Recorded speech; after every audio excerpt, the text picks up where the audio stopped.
Udah pengecut, tukang bohong, kagak pernah ngehormatin kaptennya sendiri. Sampai kadang sifatnya bisa berubah kayak bajingan. Sebagai seorang kru, si Usopp emang bukan yang terbaik. Tapi pas ada keadaan genting, kadang gadis yang satu ini bisa nunjukin kebedesannya.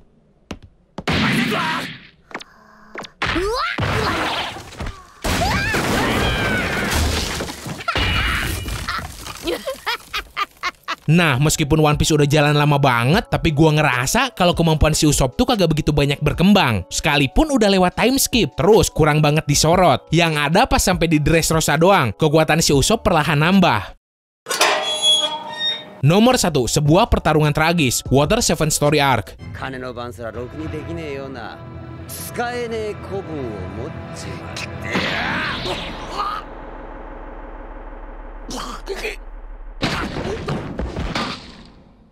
Jangan bohong deh, gue yakin sebagian besar di antara lu pada nangis kan pas ngelihat momen ini. Sebelum sampai di pertarungannya ngelawan kaptennya sendiri, si Usopp udah ngalamin hal yang ngancurin harga dirinya banget. Dikalahin Frankie Family, terus duit 200 juta berinya dicolong, sampai kapal kesayangannya hancur dan kudu diganti. Dari segi kekuatan, si Usopp emang ada di level yang jauh lebih rendah dibanding si Luffy. Tapi kalau urusan teknik sampai taktik bertarung, si Usopp bener-bener make otaknya buat ngelukain si Luffy dan nyerang semua titik kelemahannya. Tapi sayangnya, damage yang si Usopp keluarin kagak cukup buat bikin si Luffy luka parah.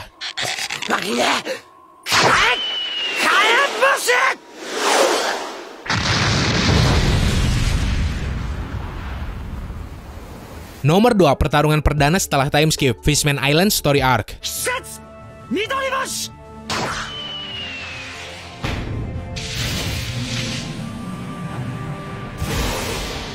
Dari segi popularitas, arc Pulau Manusia Ikan emang ampas banget. Tapi ya kagak bisa dipungkirin kalau pas arc ini untuk pertama kalinya setelah time skip, kekuatan baru kelompok topi jerami dikasih lihat satu-satu. Si Usopp pun kebagian. Pas Doi ngelawan salah satu anak buah si Hoodie, yaitu si Daruma, si Usopp bisa jadi lawan yang dominan di pertarungan ini. Dan Doi ngeluarin berbagai teknik bertarung yang unik make bibit tanamannya.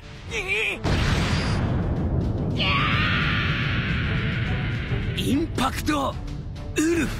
Nomor 3, Mr. Force sama Miss Merry Christmas, Arabasta Story Arc.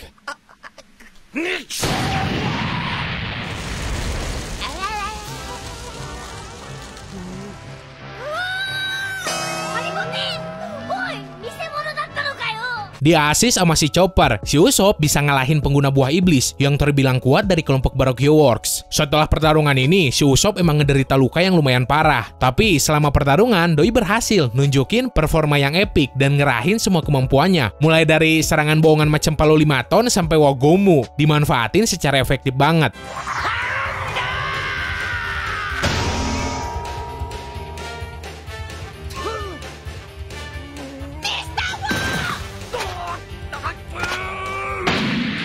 Nomor 4, turunnya Dewa Penyelamat, Dressrosa Story Arc.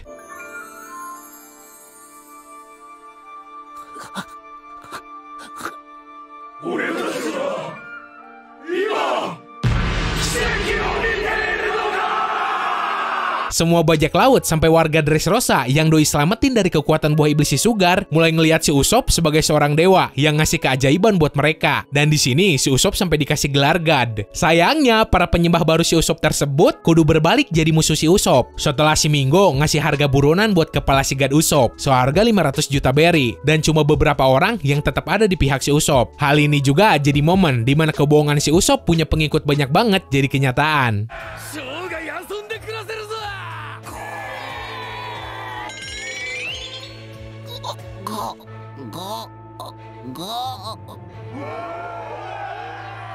Nomor 5, pertarungan ngelawan hantu, Thriller Bark Story Arc.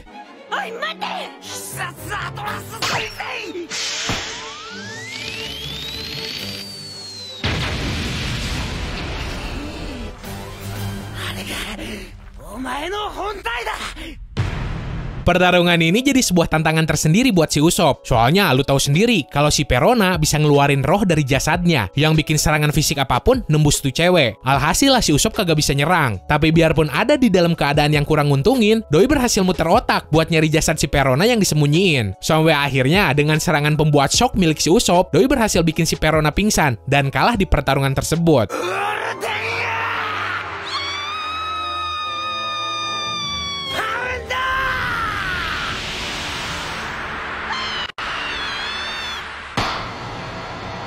Nomor 6, pembakaran bendera pemerintah dunia, Enies Lobby Story Arc.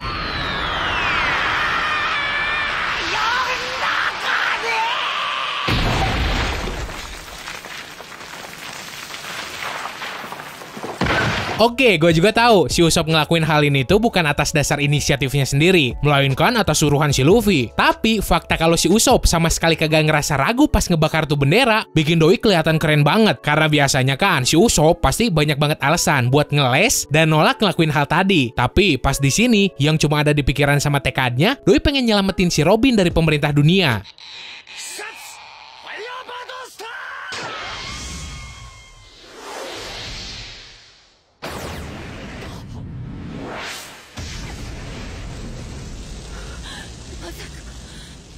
Nomor 7, kebangkitan Ken Bunsoku Haki, Dressrosa Story Arc.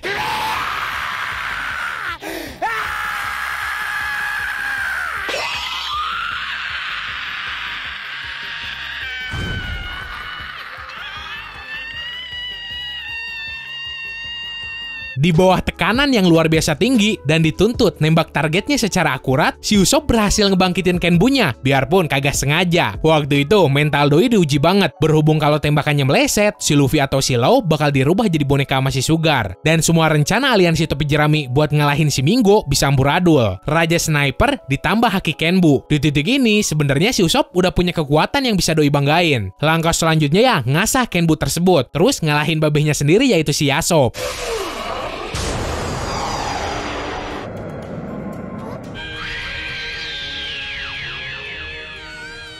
Nomor 8, ngelawan kru Raja Bajak Laut, One Piece Movie Stampede.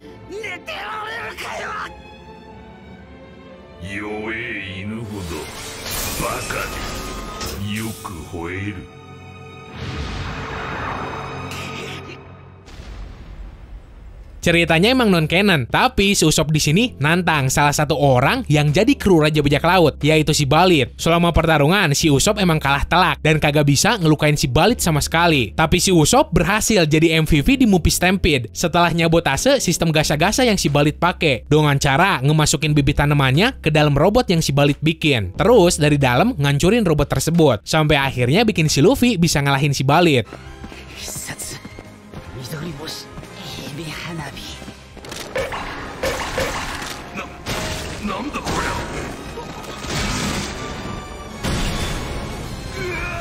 Nomor 9, penyelamatan Nico Robin, Pre-Enies Lobby Story Arc.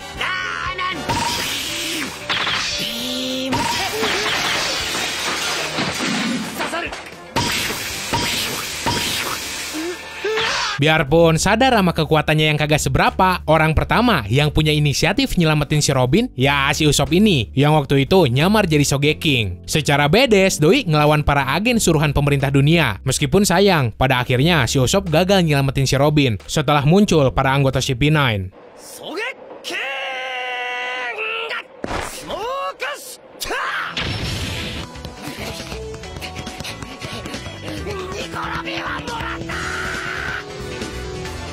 Nah, kayak biasa, sebelum masuk ke nomor 10, di sini gue bakal ngasih tahu lo beberapa momen beda si Usopp lain sebagai honorable mention. So, ini dia diantaranya. Yang pertama, ada BB5 sama Buffalo, Punk Hazard Story Arc. Dikombinasiin sama kekuatan si Nami, si Usopp waktu itu berhasil ngentin si Caesar yang berusaha kabur bareng si Buffalo sama BB5.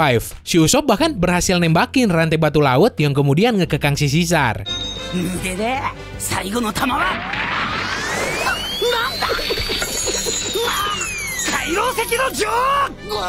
Selanjutnya ada penembakan jarak jauh, Enies Lobby Story Arc. Demi nyelamatin si Robin yang waktu itu lagi diseret-seret sama si Spandam buat dijeblosin ke kapal angkatan laut dari jarak yang jauh banget, tepatnya dari atas menara Enies Lobby, si Usopp secara akurat nembak satu persatu angkatan laut di sana.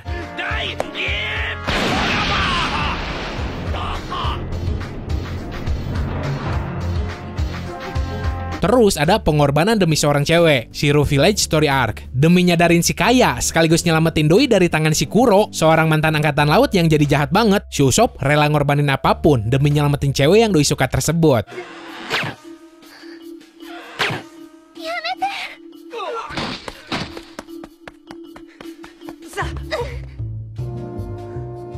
Berikutnya ada panggilan seorang teman, Enies Lobby Story Arc. Pas si Luffy kagak bisa bangun lagi setelah keseringan pakai Gear Second, dari kejauhan si Usopp nyemangetin si Luffy. Sampai akhirnya Kapten Doi tersebut bisa ngalahin si Lucy.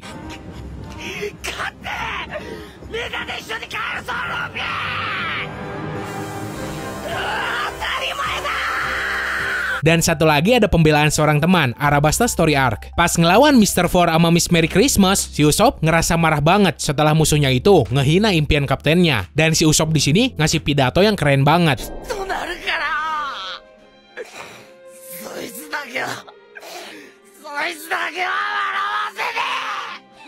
Nomor 10, momen pertama kali ngelawan manusia ikan, Kokoyashi Story Arc.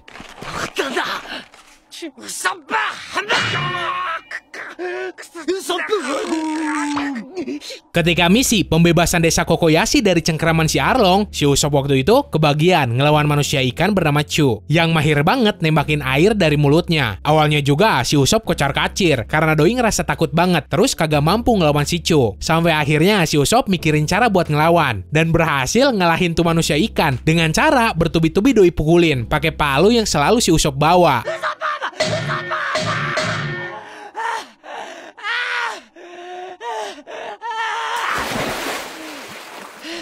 Oke, segitu aja buat hari ini. Kayak biasa, kalau lu suka sama pembahasan ini, jangan lupa tinggalin like, terus share juga videonya ke player yang lain. Dan buat yang belum subscribe ke Distrik Anime, silakan langsung tonjok aja tombol subsnya. So, semoga lo enjoy dan bisa nambah informasi lu seputar dunia One Piece. Sekian dari gua, sorry kalau ada salah-salah kata. Bye!